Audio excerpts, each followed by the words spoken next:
100 years of coming home, the Tigers beat the Iowa State Cyclones in Missouri's Centennial Homecoming. Highlights with head coach Gary Pinkel next on This Week in Mizzou Football.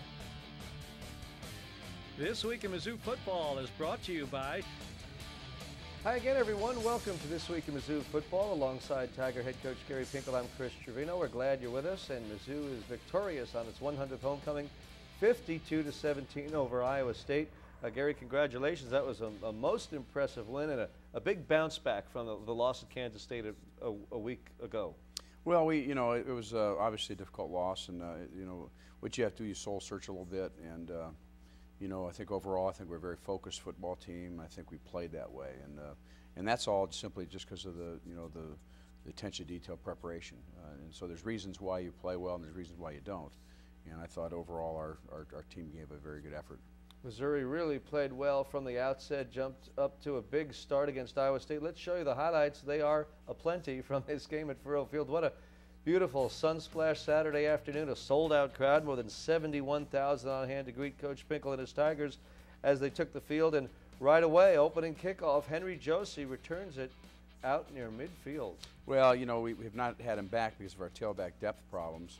And now that we're getting a little stronger there, getting some people back, we decided to put him there, and that's what he does. I mean, that's what he does at the tailback position, and that's what he does. When you get him in the kicking game, he can make big plays.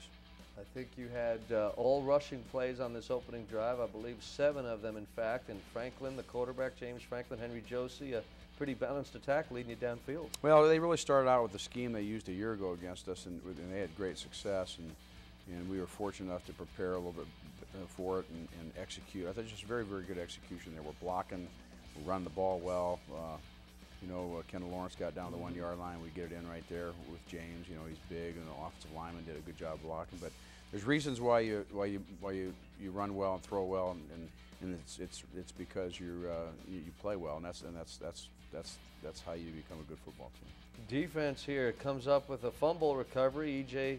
Gaines had the hit on Steele Jantz. Luke Lambert recovered, and Missouri back in business with a 7-0 lead. Yeah, you get on the football with your shoulder pads, or and knock that thing out. It really gave us a big turnover there. And now what's the offense going to do to respond? It was a nice run in there by Josie, and we're getting some throws going, and just a very good execution. I think it starts with the offensive line. Yeah, those guys really blocked well. It seemed Coach opening some big holes, and Henry Josie taking advantage, scoring. It's 14-0 Mizzou, still 9 minutes, 5 seconds left in the opening quarter. Just really good movement there. Hat on hat at the point of attack, and some different things we're doing on offense there. Here they have a great throw and catch, and I think you got to give them credit there. That was very, very well organized. They were at the option there, right there, and they're getting a drive going here. And again, they were averaging about 38 points a game. Yeah, they've been able to score some points, the Cyclones. They're a fumble by James White, but Iowa State would keep possession, take a field goal to make it 14-3, 4:35 left first quarter. Well, we really had like 3 guys in that pitch there, which was really good. We almost got the fumble, but we really pursued well on that particular play. Here's Kendall Lawrence. It's nice to see him back in there and have some good blocking, and we get a first down complete. We really good, much better yesterday on third downs. One of the reasons why is because our third down situations were much shorter. We had 3rd and 4, 35, 36. Here's a great job by Michael Agnew. Right for the touchdown, 39 yards to make it 21-3. Coach mentioned the third down conversions. Mizzou 9 of 14 on third down conversions, and that certainly helps the cause. Yeah, but 3rd and 6 and 37 is a lot different than 3rd and 12 and 13. Negative yardage, and we've had a lot of negative yardage plays, and that it's just all, you can see how the whole thing, kind of tells a story. Speaking of negative yardage, Sheldon Richardson there's got to White, the running back for Iowa State, James White, for a 2-yard loss. So we go to the second quarter. It's 21-3 Tigers, and Michael Sam sacks the quarterback Steele Jantz. Critical play too. It's 4th and 4. It keeps the drive alive. They get more in the red zone, and just a real nice play by Michael. Prior to that, Sheldon Richardson. Marcus Lucas here, the receiver, makes the catch of the James Franklin pass for 20 yards. Yeah, we're getting some chunks downfield, and the good news is James has a lot of time to throw. Here's a TJMO, and you give our receivers some time to get open and give him some time to throw. It's much easier playing quarterback. As Coach mentioned, Kendall Lawrence back healthy and back carrying the ball for the Tigers. Got it close there, and will take it over here from 2 yards. Yeah, so again, it's you know, it's a real good drive, good real response, but there's a lot of good blocking and execution going on in there. 28-3, Missouri leading, and then Steele Jantz loses the football. Luke Lambert recovers, and Missouri with it at the Iowa State 27. We'll try to pitch it back as he was you know, pursuing, and we get the ball back, have the great field position, and that was just a ball that was misthrown. It was nothing wrong making the throw, but you have to keep that ball on the outside, and we always call it ball placement. And you know, you talk about a big flip here. We got the ball in the red zone going in for points, and all of a sudden, not only it's a turnover, but they get the ball back for a touchdown. So their momentum was completely back at that time. That was A.J. Klein with a 78-yard interception return for a score to make it 28-10.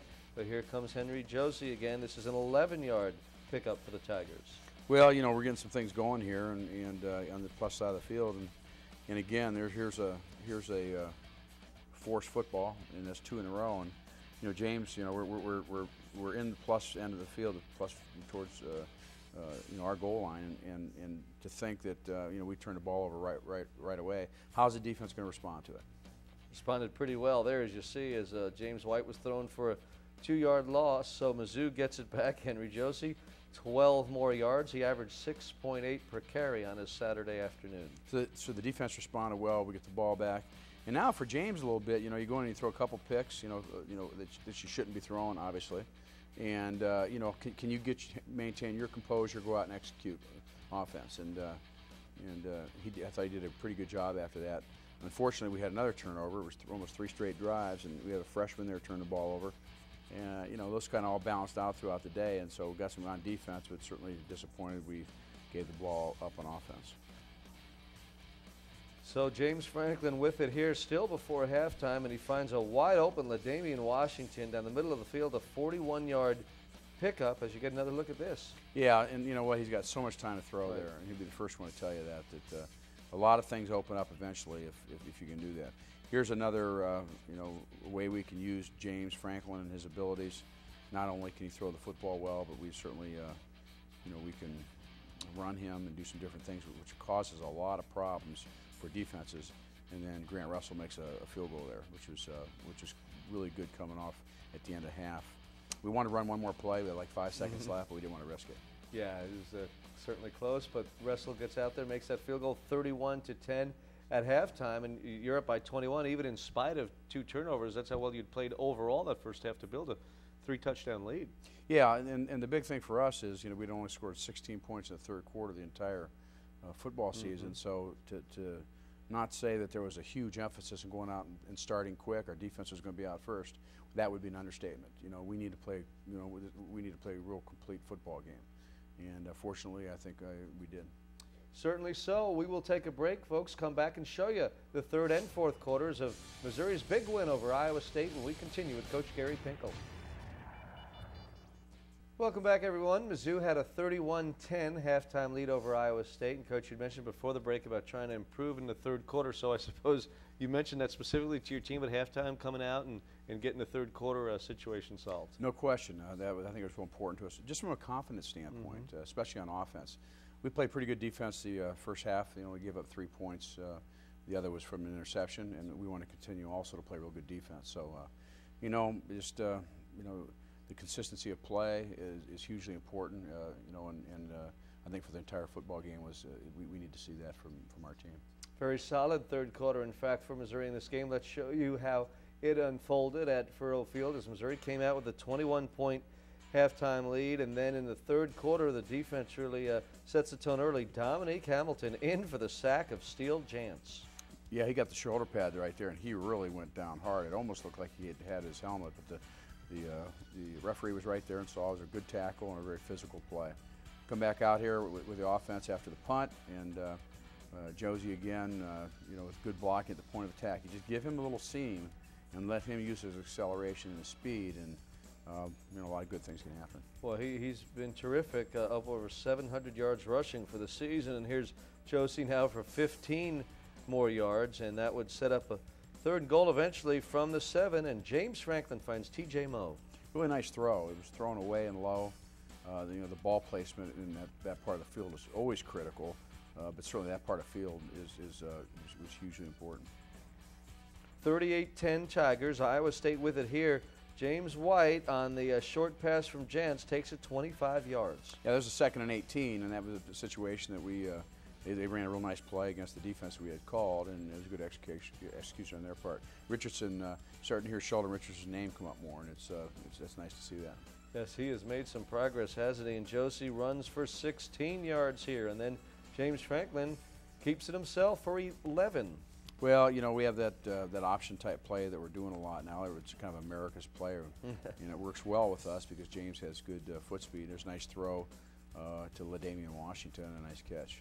Washington, that's worked well down the middle. Deep patterns to Washington, it seems, this year. It's been effective. And look at this, Coach. Michael Egnew. Yeah, it's a pretty physical run. I think it's probably an understatement. Yes. Ran a play over, took about 5 players to get him down, and then just we just push it in there, and with it behind our offensive line, did a very good job of getting movement at the point of attack. 45-10 Tigers. 5 minutes to go in the third quarter. Here, Jantz completes a pass to Darius Starks for 37 yards. So Iowa State on the move, but couldn't get points. Again, the Tigers pitched a shutout through that third quarter, 14-zip, and through 3 quarters, the only Iowa State touchdown came from that defensive play. Right, and you know, again, overall, I just think it was, you know, the team playing focused every single play, and it's just amazing when you do that. How much does it mean you're going to win? No. Does it mean you're going to give a pretty good your A performance? Yes. Grant Russell here, early fourth quarter, misses on a 37-yard field goal attempt. Well, we just try to give him an opportunity to get back out there and make that kick, and he just honestly right there he just kicked too hard. He didn't need to do that, and Brad Madison had the dream of all dreams for defensive ends. Knocks the ball down. I think he's one that knocked it up in the air and actually got the interception, and he's going to get a lot of trouble because he didn't score, but we had a nice throw and execution of our offense with West Kemp here getting a touchdown. Right, West Kemp and company picked them up, got the TD, 52-10. James White for 41 yards, and then Woody, the fullback, scores a touchdown, make it 52-17. You were a little disappointed, I know, at that point in the game. Yeah, well, that's the power of the mind. It's the same players out, same defense out there. All of a sudden, you know, that big a lead, we're just not playing with that edge that you have to be a good football player, and that mental edge and that focus that you need. And so that's kind of the story there. You know, we started subbing, putting a lot of backup players in, and at this point, and the good news is right here, you know, we stopped them and we made a nice play right there. I think it was Brad Madison. Yes, it was. Michael Sam was involved in that also. So that was, and obviously it was good coverage because he had to hold on to the football. So Coach Pinkel walks off the field with his Tigers victorious 52-17 over Iowa State. Mizzou now 3-3 on the season, and that was much more like it, wasn't it? Well, it's hard to win. I tell people that all the time. It's very difficult, and to get back on track a little bit and focus. And now we want to continue to get better, and you know, we're playing a great football team this week in the zoo, and it's going to be exciting. Sure will be. Big crowd expected again Saturday morning at 11 when Oklahoma State, undefeated, ranked nationally in the top 10, will be here to play the Tigers. We'll talk more about that in a bit, but now it's time for the Missouri Orthopedic Player of the Week, and this week's honoree is Henry Josie, the sophomore running back. 19 carries for 129 yards. That's an average of 6.8 per carry. He scored a touchdown. Player of the Week from Missouri Orthopedic Institute. We've got your back. Well, for some players, adjusting from high school to college football can be a difficult transition. Eric Blumberg tells us how Missouri's Trey Hobson used the worst day of his life to change his future. Missouri defensive back Trey Hobson sees himself as a player with a lot of experience. He started on Missouri's special team since his freshman season. Now, in his senior year, he's getting more time on the field. Last season, while Missouri fans and players celebrated a monumental win against Oklahoma, at the time the #1 team in the BCS, one Tiger player, Trey Hobson, was living the worst day in his life. I saw a boy grow into a man because he played for us against Oklahoma. You know, life's short and it's precious, and you never know when it's your time to go, so you got to cherish every opportunity. Hobson played despite finding out about the death of his cousin, Aaron Hobson, the night before the game. He was a saint, really. He got along with everyone. In the early morning of October 23rd, at a gas station in Columbia, Aaron Hobson was murdered during a robbery. he wanted me to be great. I talked to him a lot when things weren't going well here, and he was the one who told me to stick in there. Hobson has emerged this year, not just a starter on special teams, but also at defensive back. Charging up to make the stop was Trey Hobson. He's worked hard. His mindset's changed. He's more vocal. He's more of a leader, and he's another guy who I know I can depend on. I just wanted to prove to them that I could be a responsible, disciplined player and also still be the playmaker that, you know, I've always felt I could be. Trey has inked a tribute to Aaron on his left arm, a portrait of his cousin, and his nickname Ahab. You know, my family's seen surveillance of what happened, and I've always refused to watch it. I don't really want to see it. I don't really want to know too many details. Hobson lost his cousin, who he says was as close as a brother, but he found forgiveness. You can't carry that, because if you do, you let them have a burden on you, you know, for the rest of your life. You know, the easiest way to live life and get the most out of it is to forgive. Forgive, but not forget when it comes to the impact Aaron left on Trey. He's what fuels me. He's what drives me right now in my life. And every time I, you know, either think of that day or hear his name, just I kind of get a fire inside of me that wants to do great things, because he wanted me to be the type of player that I know I can always be. He just wanted, you know, me to prove it to everyone else. And, you know, it kind of hurts sometimes because he's not here to see it happen, but I know he's looking down over me. For This Week in Mizzou Football, I'm Eric Blumberg. Eric, thanks very much. So far this season, Trey Hobson has made 15 tackles. And, you know, Coach Pinkel, when I see that story, what strikes me is the maturity and the ability that Trey Hobson has to handle that situation. Yeah, that was a really, really difficult time for him and his family. And it was, you know, what a great young man, you know, and how he's matured, and he's always been an impact for us in special teams, or whether he's out playing at corner. But it's talk about a guy that's got his stuff together, huh? It's wow. pretty impressive. So impressive when I've seen that story now a couple of times. I just, the way he handled that is, we can all probably learn from that, and I don't know that I'd handle it as well, Coach. Well, we're going to come back and talk about the Tigers handling the unbeaten Oklahoma State Cowboys. Big challenge for Mizzou coming up Saturday morning at Furrow Field. So stay with us, please. We'll talk Tigers and OSU next. Another home game for Mizzou. Oklahoma State visits Furrow Field Saturday morning at 11, an early kickoff, and the Cowboys are explosive. Undefeated, Coach. They've been a top 10 team throughout the season. I know they were leading the country in scoring, averaging 51 points a game before putting 38 up in a most recent win at Texas. But what a team coming in here Saturday. Yeah, there's no question about it. You know, I think that they're a very, very potent offensive football team. It starts with their quarterback, and they have great receivers, quarterbacks, and they just move the ball up and down the field. So it's going to be a real challenge for us. Brandon Whedon is the quarterback. He is 28 years old. That's his favorite target. The receiver, Justin Blackman, who returns after winning the Biletnikoff Award as the nation's top wide receiver a year ago. And they score and score and score. So a big challenge for your defense. And I know you will hope to, among other things, force some turnovers perhaps to help slow those guys down. Well, it's also a challenge for our offense too, because you know, against a team like this, you got to play really well on both sides of the football. And if you do that, you know, you're going to have a chance. We're playing in the zoo. We're excited about, and you know, it's we're playing a great football team, and this is Big 12 football, and so it's be a great challenge for us. Well, it sure should be. Would be a tremendous win. Hopefully, back-to-back sellouts as we visit. I know there are just a couple hundred tickets left. I believe general admission tickets. So, folks, get out there. It ought to be quite a show Saturday. Gary, congratulations on the big homecoming win over Iowa State. Good luck against Oklahoma State. Thank you. That's Coach Gary Pinkel. I'm Chris Gervino. Thanks very much for watching, everyone. We'll see you right here again next week. So long. This Week in Mizzou Football was brought to you by